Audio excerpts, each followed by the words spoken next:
I'm Stacy Holmes, and this is Glordinary, a few moments where we celebrate God's glory and champion the ordinary. I'm glad you're here.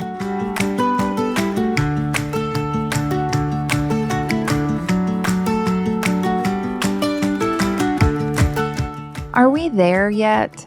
It has to be the universal signal that we're over it. Done. Let's get there and call it. Like it or not, we're at the halfway point in our series. It's a Psalm 23 kind of day.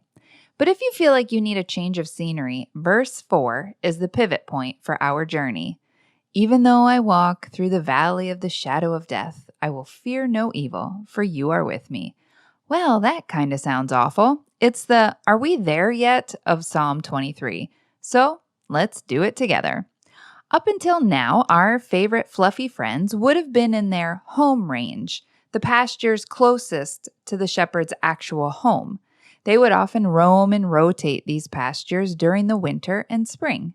Yet as the weather tilted toward summer, the shepherd leads the flock toward their summer range, high in the hill country, a long and arduous journey up the mountain.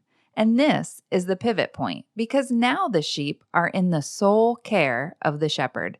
There's no one else to lend a hand, no safety net of home. It's just the sheep and shepherd. This summer journey is when the sheep-shepherd bond is deeply formed. It's also why you see the voice change as you read the chapter. Starting in verse 4, the shepherd David shifts to first person and direct address. Those are the I and you pronouns if you need a little brushing up. Now, most shepherds naturally split ranges at this point in the summer, seeking cooler temps for the sheep. They lead their flock slow and gradual, walking and grazing up to the high mountains above the tree line in the alpine meadows. Unfortunately for the sheep and ourselves, the higher ground is gained by way of the valley. Though it seems counterintuitive, often the dark valleys that lead to the high mountain summits prove to be the gentlest way, opposed to the steep incline or rocky terrain. Even though I walk through the valley of the shadow of death, I don't want to walk through the valley. How about you? I'm supposed to be at the high mountain meadows. This is drastically off course.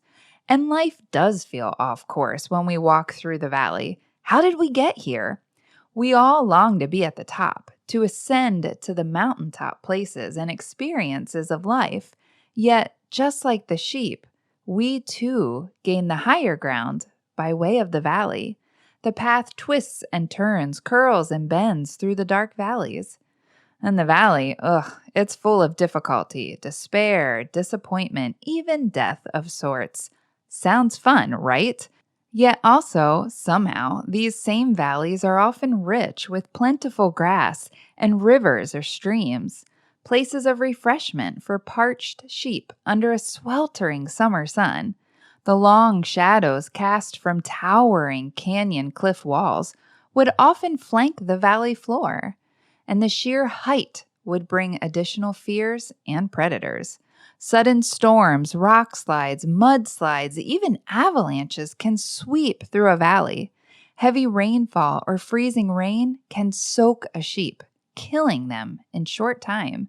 Sheep are thin-skinned animals. They're easily prone to pneumonia and respiratory problems. And then there's the coyotes, wolves, or cougars that can prey on sheep and hide within those canyon walls. Oh, the valley. Are we there yet? But the shepherd never leaving them alone in the valley. Only he knows the places to find quick shelter, hardy grass, and refreshing drink, because he never leaves. He never leaves them to fend for themselves in the valley. Because we walk through the valley time and time again over the course of our lives, we have the gift of hindsight. We have the gift to recall the goodness of God in the midst of the valley. And our confidence can grow knowing that we were never alone then and will never be alone moving forward either. In our darkest hours, we can stare fear in the face and boast, "My God is with me." The questions aren't if I go through the valley, but when I go through the valley, right? The valley's coming. We might be in it right now. And how do I respond to the valley of the shadow of death, despair, and disappointment? How do I walk through it? Well, in 2015 to 2016, I walked into the valley of the shadow of death. And I'll save that entire story for another day, but suffice it to say, we were headlong into the adoption process for a son, the fulfillment of a dream 20 years before. You see, John and I had always planned to adopt. It was always plan A for us. We attended all the adoption meetings over the years, filled out the applications, and each time, nope. Closed doors, and always for good reasons, until 2015. Truly, out of nowhere, Jesus made a way. And suddenly, within the span of a few weeks, we were knee-deep again. Papers signed, social worker home studies done, interviews completed, house projects tying up. We even coordinated the outfits for the "We're Adopting" family photo. They turned out so cute, by the way. The timeline was set, the wheels were in motion, the kids were eager to be big sisters. A son was coming home. Yet there were no swaddling cloths, only a valley of the shadow of death. And 2 days before Thanksgiving that year, faster than the details pulled together, everything fell apart. The placement lawyers accused, indicted, and later sentenced for trafficking. Wait, what? I mourned for the son that I would never hold, but the grief was overshadowed by the betrayal that I felt. How could a loving father purposely lead me through unexpected, unsolicited, wide-open doors, only to slam them closed in my face? I had no grid for that. My earthly dad would never do something like that to me, dangling my deepest desire within reach only to yank it away. What kind of a cruel God would do that? Oh, my friend, I entered a dark valley of the shadow of death. The death of the dream for a son, but even more so, this splintering of a relationship that I knew between God and myself. And for 9 months, I battled and raged. I wept the anguish that only comes from the deepest of heartbreak. I grieved not knowing if I would ever, could ever trust this Father again.